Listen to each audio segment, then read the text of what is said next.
chừng xua một mai bông ôn ngày nay mà nhắm tròn con chắc chắn tao nằm tao nằm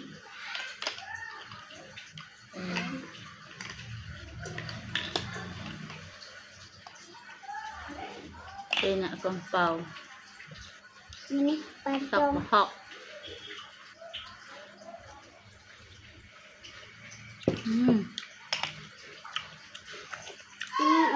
ba năm ảnh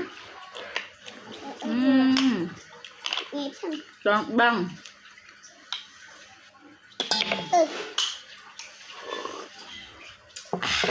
chiết chiết mỏng á bạn nhà với mẹ nhà bảo ha ngay nè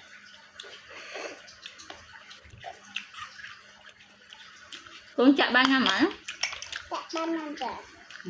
chặt bông ôi mà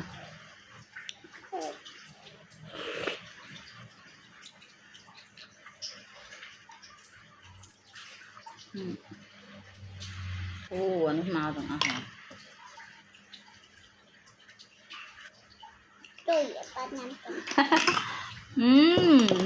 ba năm đó năm á hết bông ôi ơi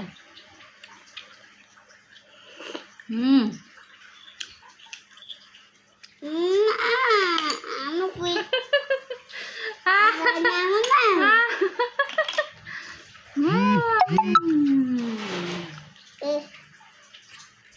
ôi chắc là con nằm ngay nè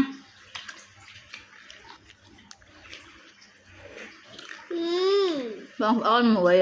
học nhanh chân là tập thể cơ không cái sợi cái trình nặng thì nổi cái bán nó đi nắm nhanh nhanh